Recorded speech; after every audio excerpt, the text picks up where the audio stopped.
Bon, aujourd'hui, on va étudier les réactions d'estérification et d'hydrolyse d'un ester. Donc, estérification et hydrolyse. On va faire d'abord un rappel sur la nomenclature des composés hydrocarbonés. La nomenclature des alcanes d'abord. Vous voyez ici l'éthane, le propane, le butane. Les formules développées. La formule générale d'un alcane, c'est CnH2n plus 2.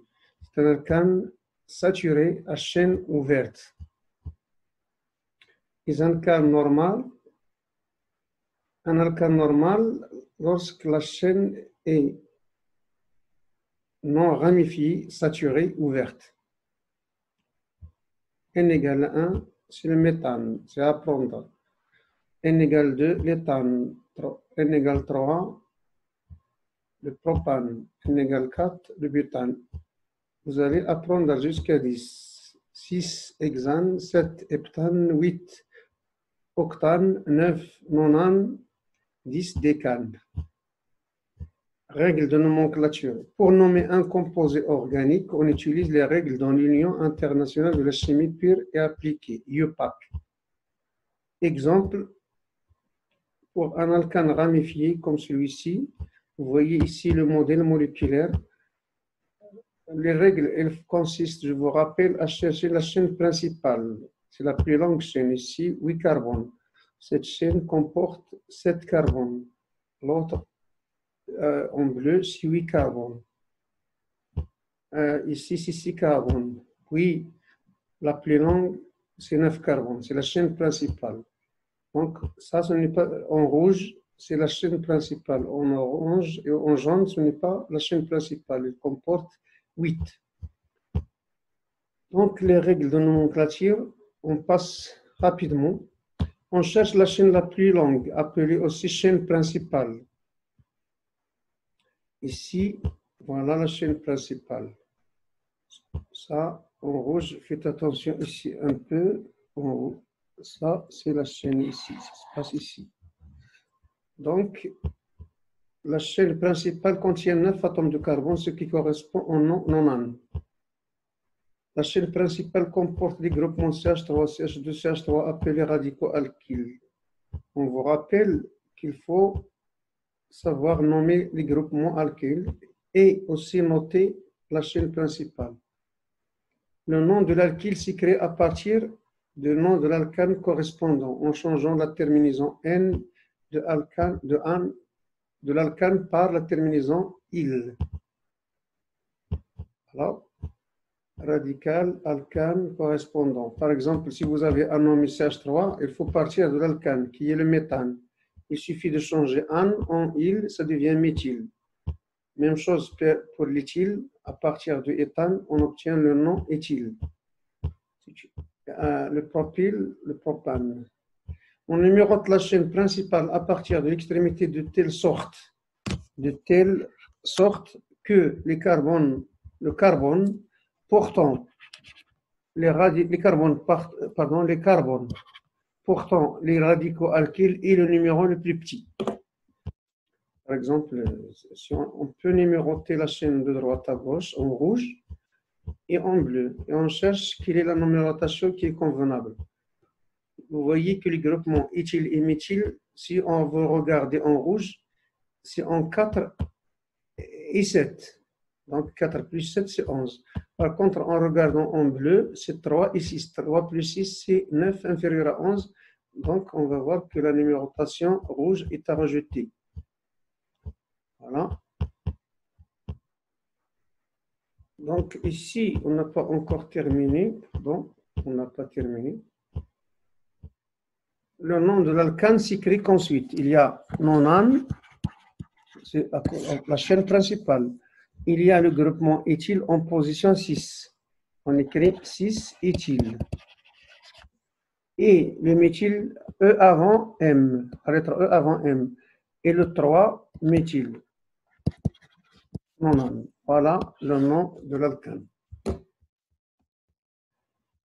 On passe maintenant au groupement caractéristique en chimie organique. On commence par les amines. Le groupement caractéristique amine. Les amines sont des composés organiques qui portent le groupement caractéristique NH2, appelé groupement caractéristique amine. Ça, c'est le modèle moléculaire CH3CH2 NH2. Ça s'appelle l'éthylamine. La formule générale des amines primaires est RNH2. Le caractère basique des amines. La solution aqueuse des amines sont basiques, pH supérieur à 7. On va voir les trois types, les trois classes d'amines. Ça, c'est l'ammoniac. Attention, la première, c'est l'ammoniac. Les amines dérivent de l'ammoniac. Il suffit de changer un hydrogène, par exemple celui-ci, par un groupement méthyle, ou éthyle, ou propyle, etc., un radical. Ça, si vous regardez cette amine, l'azote, ici à l'extrémité. Par contre, ici, il est intercalé entre deux carbones. Et la troisième, cet azote, l'azote, il est intercalé entre, il est lié à trois carbones. D'où on va nommer ça une amine tertiaire, ça une amine primaire, l'autre c'est l'amine secondaire. La formule générale des amines s'obtient à partir de la formule de l'ammoniac, en remplaçant un ou deux ou trois atomes d'hydrogène par des radicaux alkyles. Les amines sont classées en amine primaire lorsqu'il n'y a qu'un seul radical et deux hydrogènes, l'azote. Amine secondaire, c'est-à-dire vous avez deux radicaux. Puis amine tertiaire lorsqu'il y a trois radicaux différents, tous d'hydrogène. Nomenclature des amines. La nomenclature des amines primaires. Pour nommer une amine primaire RNH2, on écrit le nom du radical alkyle suivi de la terminaison amine. Exemple, si je veux appliquer le radical, ici c'est CH3, donc ça va être méthyle. Méthyle, mais précédé du mot amine, méthylamine. Voilà. Méthylamine. Ici aussi, il y a le groupement au radical éthyle suivi de amine. La même chose, propylamine. Nomenclature des amines secondaires et tertiaires. On appelle une amine secondaire ou tertiaire en écrivant le nom de l'amine primaire qui correspond à la plus longue chaîne, c'est-à-dire choisir le plus grand radical, à la plus grande chaîne carbonée, et les noms des autres alkyles précédés de la lettre N, pour dire qu'ils sont liés à N. Exemple ici, comment on va nommer cette amine secondaire.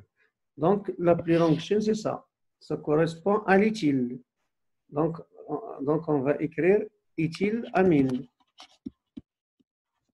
Et précédé du groupement méthyle, mais avant avec une lettre N, N-méthyle, pour dire que le méthyle est lié à l'azote.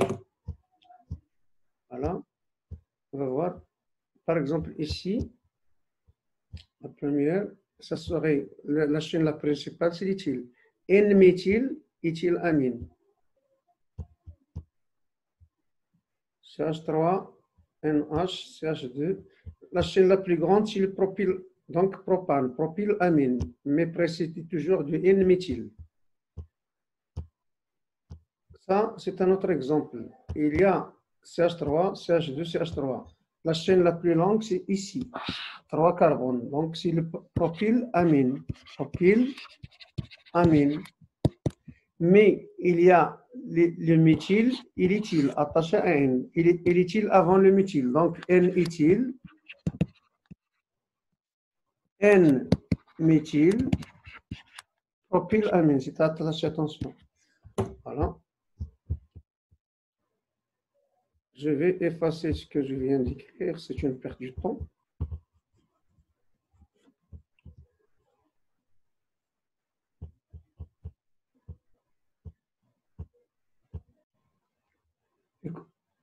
Les composés halogénés. La formule générale des composés halogénés est Rx, avec X c'est un halogène qui peut être un brome, l'iode, le fluor, l'iode, et R un radical alkyle. Exemple, ça c'est le chlorométhane, CH3Cl. Ça c'est le chloro 2 ou bien bromo 2, ça dépend de cet atome, s'il s'agit du brome ou du chlore, lié au carbone numéro 2. On doit numéroter la chaîne et écrire 2 bromopropane. Ce sont des composés halogéniques. La nomenclature du composé halogénique. Pour nommer un composé halogénaire, on dit le nom de l'halogénaire suivi du nom de l'alkyle. Le nom s'écrit aussi en écrivant le nom de l'alkane correspondant précédé du nom halogénant et d'un numéro indiquant sa position sur la chaîne carbonée. Des exemples, ça, si vous voyez, il y a 3 carbones. 1, 2, 3. Donc, c'est le 1 chloro. Le 1 chloropropane. Le 1 chloropropane. Ça, c'est faux. Donc, il faut corriger.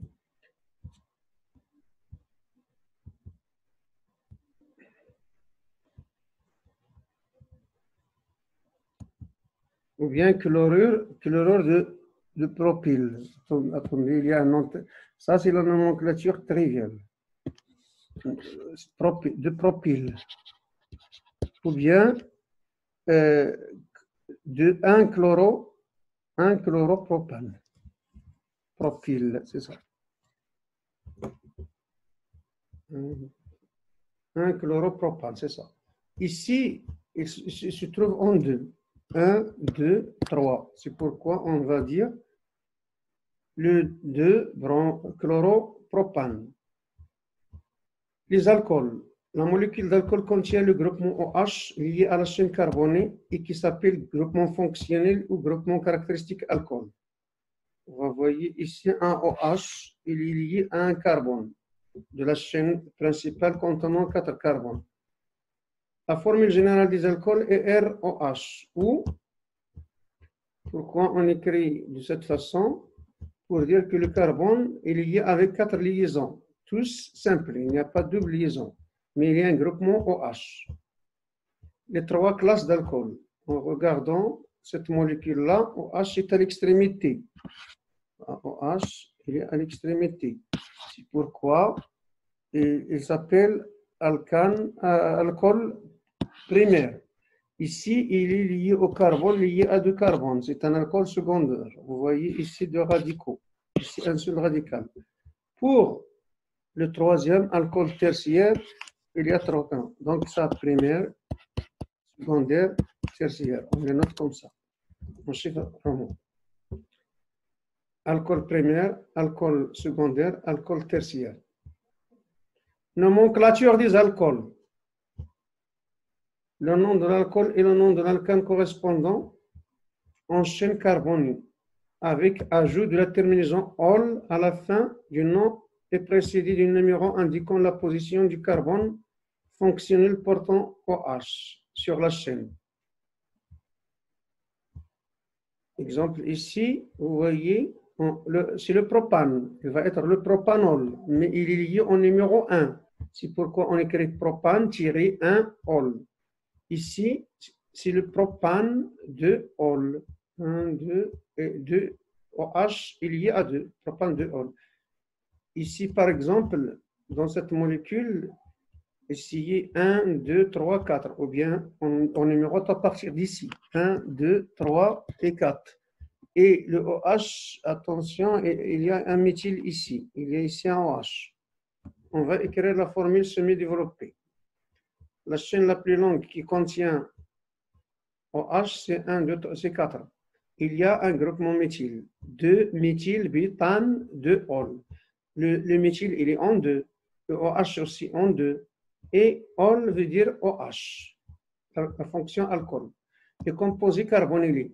Les composés carbonylés contiennent le groupement carbonyl CO et on distingue 2 familles, aldéhydes et cétones. Les aldéhydes, les molécules des aldéhydes contiennent le groupement CHO, où en détail, il y a une liaison simple ici avec le radical, C de liaison OOH. Ce groupement s'appelle groupement fonctionnel aldéhyde, de formule générale ROH. La nomenclature des aldéhydes. Le nom de l'aldéhyde s'écrit à partir du nom de l'alkane correspondant. en ajoutant la terminaison al à la fin du nom et en numérotant la chaîne carbonée à partir du carbone portant le groupement CHO. Exemple ici, méthanal. Attention, al. Il vient du méthane. Ici, éthanal. Il vient de éthane. Ici, il faut numéroter la chaîne la plus longue. Il contient 1, 2, 3, 4. Et le méthyle en 2. Donc, il va être 2-méthylbutanal. 2-méthylbutanal. 2-méthylbutanal. Les cétones. Les cétones sont des composés organiques dont la molécule porte le groupement carbonyle CO, lié à la chaîne carbonée entre deux atomes de carbone, c'est-à-dire ce n'est pas à l'extrémité. S'il est à l'extrémité, ça va devenir aldéhyde. La formule générale des cétones est R1, R2, CO. S'il y a un H ici, c'est un aldéhyde. Donc R1, R2 différent de H. Nomenclature des cétones. On appelle une cétone par le nom de l'alcane correspondant en ajoutant la terminaison on à la fin du nom et en donnant le plus petit numéro indiquant la position du groupement carbonyle dans la chaîne. Exemple ici, vous avez 1, 2, 3. Donc, 3, c'est le propane. Ça va être propanone. Ici, c'est autre chose, on va voir un peu par un détail. Ça, c'est le propane. Propanone. Pourquoi on n'a pas indiqué le numéro 1, 2, 3? Parce que s'il est à l'extrémité, c'est un aldéhyde. Par contre, ici, il faut chercher la chaîne la plus longue. 1, 2, 3, 4, 5, 6. C'est l'hexane. Il porte la double-liaison O. Attention, ici, ce n'est pas clair. La double-liaison O. Donc, le groupement cétone est en 2. 1, 2, 3, 4, 5, 6. 4 méthyle, parce qu'il y a le groupement méthyle en 4. Hexane 2, on. Voilà le méthyle. Hexane 2, pourquoi hexane? Il y a 6. Et la fonction on en 2.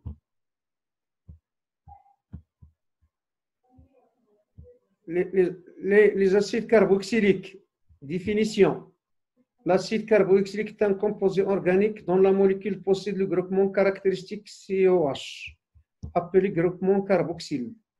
La formule générale des acides carboxyliques est RCOH. RCOH, je vais écrire ici, attention. Normalement, c'est R, C, double liaison O, OH. Voilà la formule générale en détail. Nomenclature des acides carboxyliques. On nomme les acides carboxyliques en ajoutant un nom au nom de l'alcane correspondant le suffixe -wic, précédé du terme acide.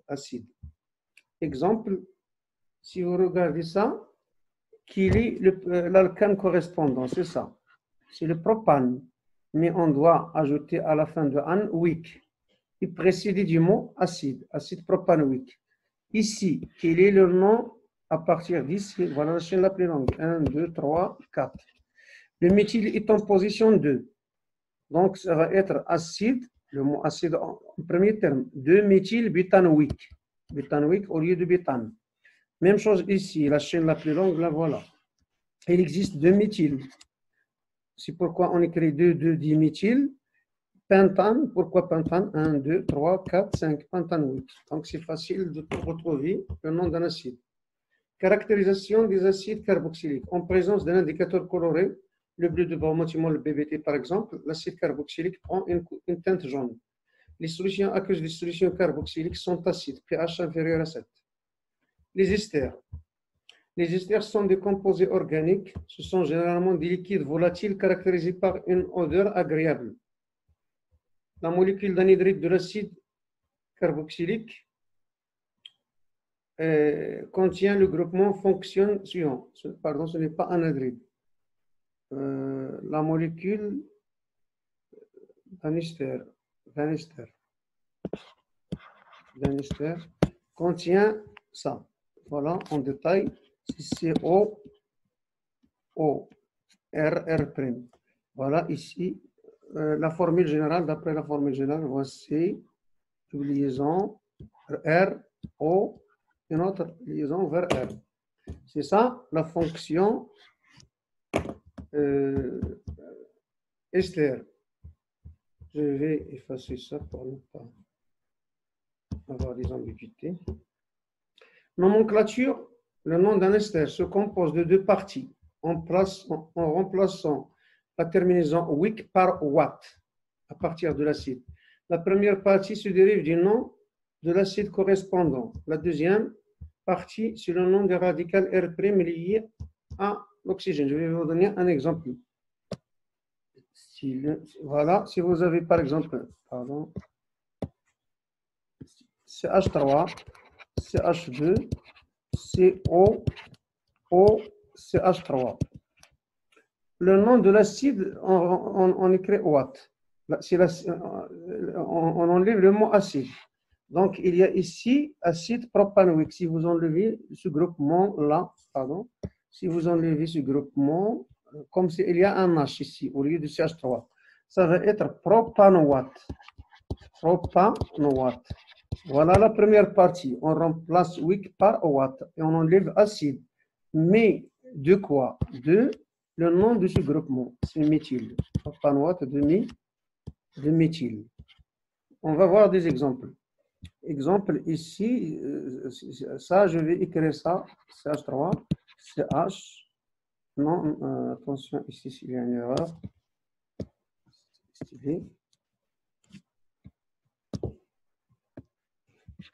CH3, pardon, CH3, CO, O, CH2, CH2, CH2, combien de fois? 1, 2, 3, 4. Si vous regardez la partie acide, c'est ça. Donc, 1, 2, c'est éthanoate. Donc, acide éthanoïque, il va devenir éthanoate. Éthanoate de quoi? De butyle. Butyle, pourquoi butyle? 1, 2, 3, 4. Voilà, éthanoate de butyle. Là, ce n'est pas facile. Il faut chercher toujours à nommer la partie acide d'abord. Si vous regardez ici la chaîne principale, il y en a 3. 1, 2, 3. Il y a 2 méthyl. C'est pourquoi on écrit 2 diméthyl. Propanoate parce que 1, 2, 3. De quoi? De méthyl, parce que ça c'est le méthyl. Là aussi, je vais nommer ce premier. Là. Voilà. Ici, il n'y a que 2. Donc, c'est l'éthanoate. L'éthanoate de quoi? De 1 méthyle. Pourquoi 1 méthyle?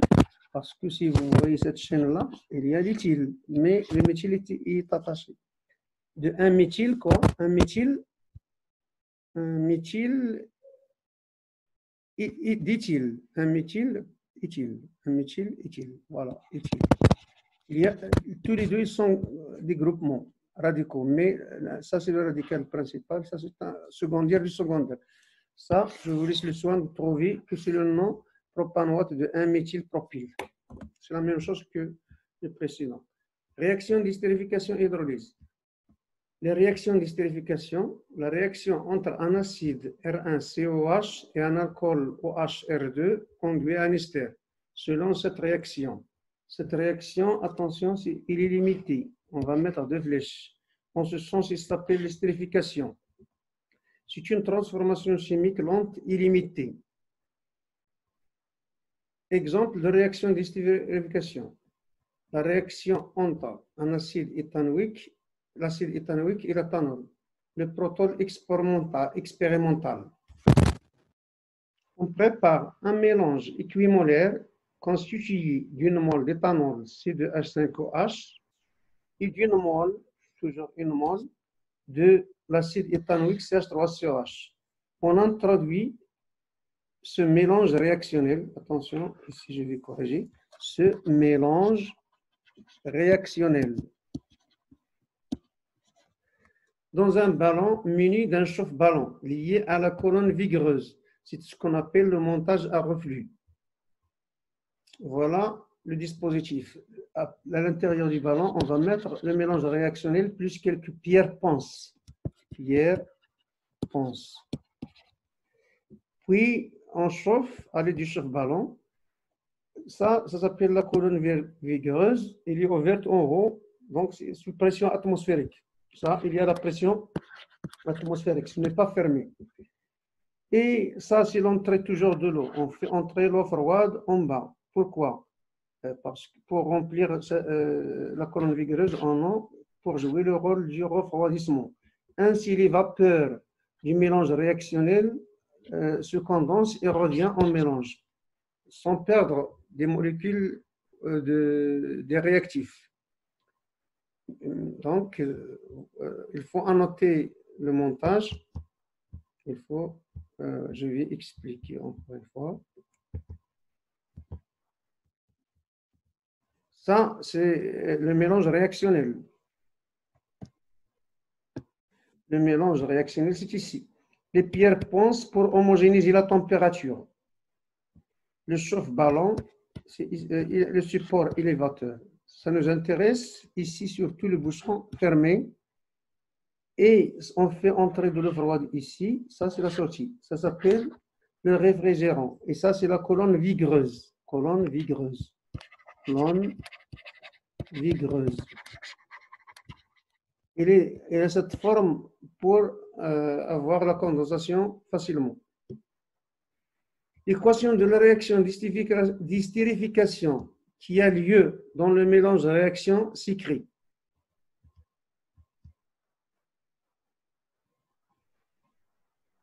CH3COOH plus HOCH2OH, ça donne CH3COO, CH2CH2, CH2CH3. Ça, c'est l'acide éthanoïque. Ça, c'est l'éthanol. Ça, c'est l'éthanoate d'éthyle. Ou, en écrivant semi-développé, CH3COH plus C2H5OH, ça donne CH3CO C2H5 plus H2O. Ça, c'est l'acide, l'alcool, l'ester, l'eau. Le suivi temporel de cette réaction chimique montre qu'elle est lente et limitée. Il faut se rappeler toujours la réaction d'estérification. L'estérification, c'est lente et limitée. Le dosage de l'acide restant à la fin de la réaction, c'est-à-dire à l'état d'équilibre, montre que N restant de l'acide est égal à un tiers de mol. On peut dresser le tableau d'avancement. Équation de la réaction, avancement, état du système. Quantité de matière en mol, état initial x égale 0, on avait N mol, N mol. 1 c'est pour l'acide, N2, N02 c'est pour l'éthanol. Et ça, 0, 0. Normalement 3 et 4, ça c'est 3 et 4. Intermédiaire, l'état intermédiaire, N1 moins X, N2 moins 1 moins X, X, X.